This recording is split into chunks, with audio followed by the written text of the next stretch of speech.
How to Avoid a Climate Disaster. By Bill Gates. How we get around. Let's start with a quick quiz to test your knowledge. Which of these contains the most energy? A gallon of gasoline. B, a stick of dynamite.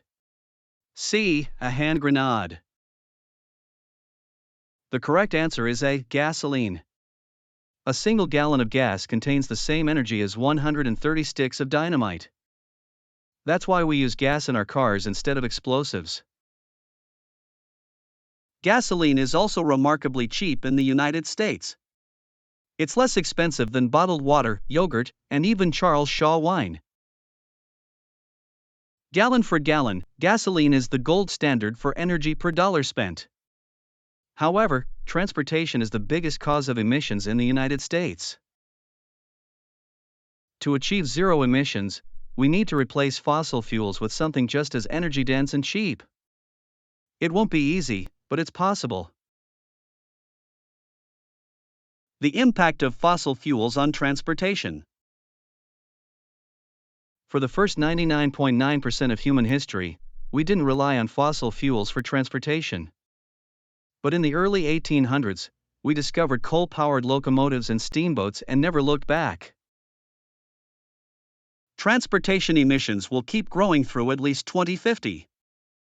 It's aviation, trucking, and shipping that account for all the emissions growth in this sector. Developing countries are responsible for most of the growth in transport-related carbon. China's transportation emissions have doubled over the past decade and increased tenfold since 1990. Transportation is essential for personal freedom and survival. But how can we get all the benefits without making the climate unlivable? We need to figure out the green premiums for transportation. Let's explore where these emissions are coming from and what innovations we need. Reducing emissions from passenger cars. There are about 1 billion cars on the road, and we need an alternative to burning gasoline to reduce emissions. Electric vehicles have already been proven to work and are being sold by many manufacturers worldwide. Although EVs used to be more expensive, the cost of batteries has decreased by 87% since 2010. Various tax credits and government commitments have also made EVs more affordable.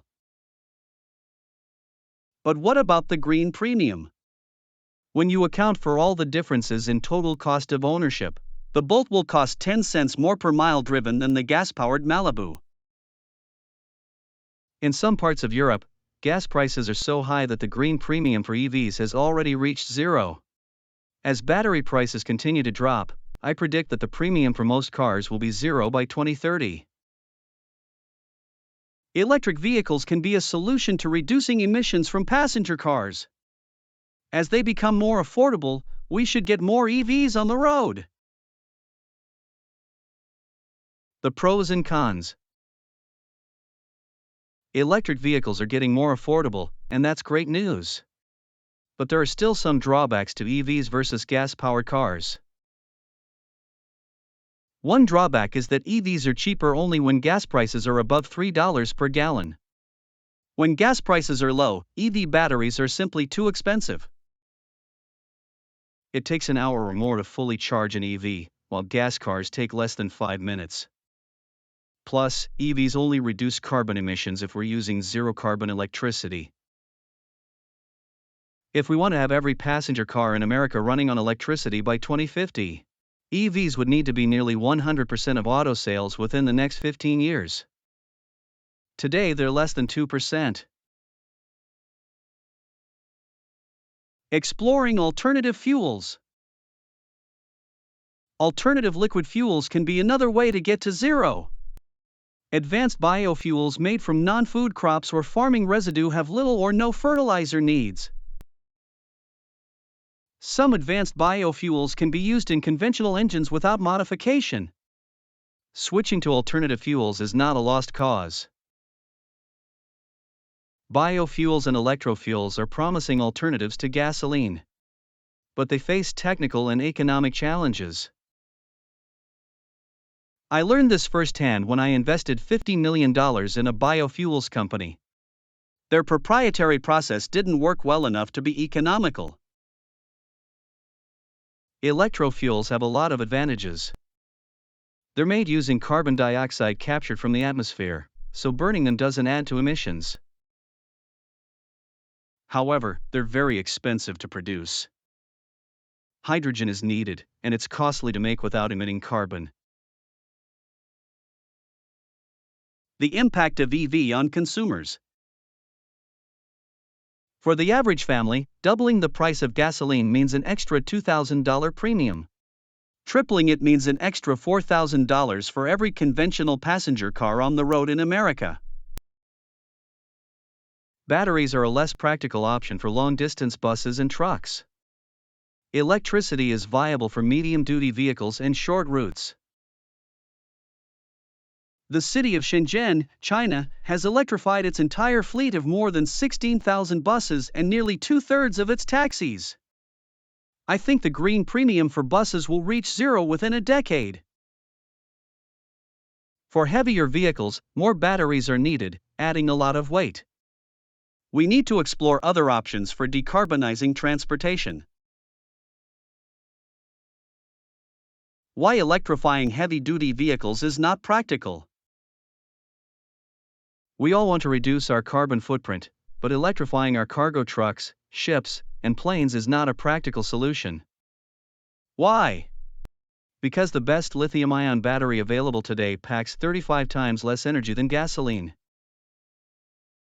According to a 2017 study by two mechanical engineers at Carnegie Mellon University, an electric cargo truck capable of going 600 miles on a single charge would need so many batteries that it would have to carry 25% less cargo. The same goes for ships and planes.